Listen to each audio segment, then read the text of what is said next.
Welcome children in our first chapter Rise of Modern Europe. आधुनिक Europe का उदय, इसके बारे में आज हम अपने पहले चैप्टर से सीखेंगे. Children, history is a continuous process of human action of succession and occurrence. So according to knowledge, intellect, learning and study etc., the world history has been divided into three ages. These three are first ancient age, second middle age and third one modern age. बच्चों, जैसे कि हम जानते हैं इतिहास मानव के संपूर्ण क्रियाकलाप और घटनाओं का एक निरंतर चलने वाला क्रम है. इसलिए जानकारी, समझ, अध्ययन, अध्यापन आदि सरलता के लिए इतिहासकारों ने विश्व इतिहास को तीन कालों में विभाजित किया, जो निम्नानुसार है. एंशिएंट एज यानी कि प्राचीन काल, मिडिल एज सेकंड यानी कि मध्यकाल, थर्ड मॉडर्न एज यानी कि आधुनिक काल. This division include the definite and certain durations of political, social, economic, religious and cultural structures along with modern activity of different countries of world.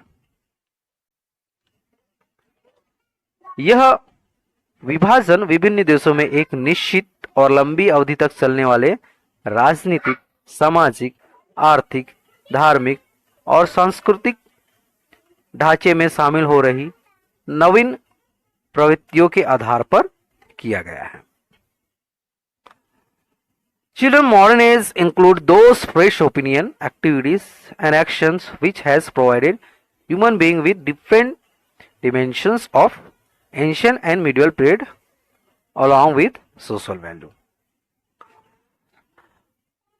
बच्चों, आधुनिक काल का अर्थ वे सभी नवीन विचारधाराएं, प्रवृत्तियां और क्रियाकलाप है जिन्होंने मानव जीवन को प्राचीन काल एवं मध्यकाल से भिन्न स्वरूप और सामाजिक मूल्य प्रदान किए हैं.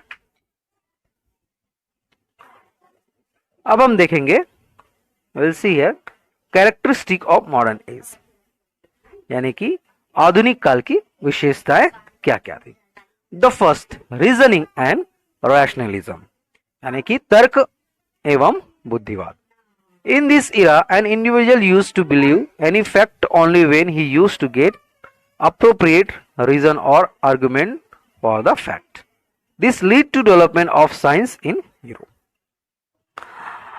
इस युग के तर्क और बुद्धिवाद का जो युग था, इस युग में व्यक्ति किसी तथ्य को तब स्वीकार किया करता था जब उसे तर्क की कसौटी पर प्रमाणित पाता था. इसके कारण यूरोप में विज्ञान का विकास हुआ. We will see here humanism. In this era, importance was given to prosperity of human and materialistic comfort. It is known that man has uncounted ability in developing and making a developed society. अब दूसरा हम देखेंगे वो है मानववाद. इस युग में मानव की उन्नति और भौतिक सुखों को ज्यादा महत्व दिया जाने लगा. ऐसा माना गया कि मनुष्य में उन्नति करने और एक उन्नत समाज निर्माण करने की अपरिमित क्षमता है. And third one is new research. Modern age gave birth to geographical discoveries, development of science, industrial revolutions and new political and social ideas. It is to be kept in mind that in different continents or countries, change took place according to social, political and economic conditions. For example, in Europe, modern age started in between 15th and 16th century, whereas in India, modern period started in the 18th century. It means that evolutions of modern period did not start at the same time in the whole world. To know about the history of modern period, it is necessary to learn about the different source of history. तीसरी बात जो हम यहाँ देखेंगे वो है नवीन अन्वेंशन। आधुनिक काल में भौगोलिक खोजों, विज्ञान की प्रगति, औद्योगिक क्रांति एवं नवीन राजनीतिक सामाजिक विचारधाराओं की शुरुआत हुई थी।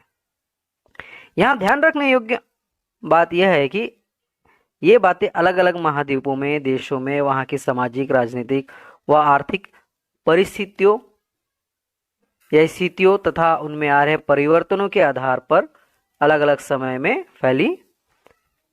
उदाहरण के लिए यूरोप में जहाँ 15वीं व 16वीं शताब्दियों के बीच आधुनिक काल का आरंभ हुआ, वहीं भारत में आधुनिक काल का उदय 18वीं शताब्दी में हुआ। इसका मतलब यह है कि संपूर्ण विश्व में आधुनिक काल का उदय एक साथ नहीं हुआ है। विश्व के इस आधुनिक काल का इतिहास जानने के लिए हमें उन तमाम साधनों की जानकारी भी होना जरूरी है जिन्हें हम इतिहास का स्रोत कहते हैं। History of modern sources and its products are not in plenty, but to get them is easy. In modern period, documents and papers are preserved safely by government offices. In this age, books are not only printed or written, but some books are reprinted. There are different types of literatures like novels, biographies, travelogues, etc. Along with daily newspapers are the important means for knowing more about history. And also there are some people who are with us, experience the struggle of independence or have taken part in the revolution. They give us more verbal information about history. So यहाँ हम देखेंगे कि आधुनिक इतिहास की सामग्री हमें न सिर्फ बहुतायत स्रोत से प्राप्त होती है, बल्कि इसे प्राप्त करना अधिक आसान भी है। आधुनिक काल में सरकारी कामकाज दस्तावेजों को सुरक्षित रखा जा रहा है। इस काल में लिखी व छपी पुस्तकें न सिर्फ आसानी से उपलब्ध है, अपितु इनमें से कई पुस्तकें पुनः मुद्रित भी होती है। इनमें विभिन्न साहित्य जैसे उपन्यास, जीवनी, यात्रा वृत्तांत आदि शामिल है। इसके अलावा तत्कालीन समाचार पत्र भी उस समय का इतिहास जानने के महत्वपूर्ण साधन है। साथ ही कुछ ऐसे व्यक्ति आज हमारे बीच में हैं जिन्होंने भारत के स्वतंत्रता संघर्ष या अन्य घटनाओं को अपनी आंखों से देखा है अथवा उसमें भाग लिया है। इनसे भी हमें आधुनिक इतिहास की अनेक जानकारियां प्राप्त होती है। So here we see classification of modern history are as follows. History of modern age and its sources. आधुनिक काल के इतिहास के स्रोत यहाँ पर दिए गए हैं जिसके बारे में हम यहाँ पर जान सकते हैं। रिटन हिस्ट्री, लिखित इतिहास के बारे में, वर्बल हिस्ट्री, मौखिक इतिहास, मॉडर्न कम्युनिकेशन, आधुनिक संचार साधन एंड मॉडर्न आर्किटेक्चर्स, यानी कि आधुनिक सत्यापात्य। रिटन हिस्ट्री के अंदर में हम यहाँ पर देखते हैं कि जो बायोग्राफिक, मेमोरीज, नॉवेल्स जो भी है वो इसके अंडर में आते हैं, रिटन हिस्ट्री के अंदर में। और उसी तरह different governmental and non governmental documents and letters, daily, weekly, monthly और फोर्टनाइटली जर्नल्स एंड मैगजीन्स जो है वो इसके रिटन हिस्ट्री के अंदर पता चलता है। वैसे ही वर्बल हिस्ट्री के अंदर में अगर हम देखेंगे तो experience by people, folk stories, eye witness, यानी कि आम लोगों के अनुभवों को जो हम सुनते हैं, लोक कथाएं हैं, जनश्रुतियाँ आदि है। वैसे ही यहाँ पर मॉडर्न कम्युनिकेशन के अंदर में आता है radio, TV, film, photograph, audio, video, cassette जो है, इंटरनेट जो चीज़ें हैं, इसके द्वारा भी हमें जो इतिहास के बारे में पता चलता है।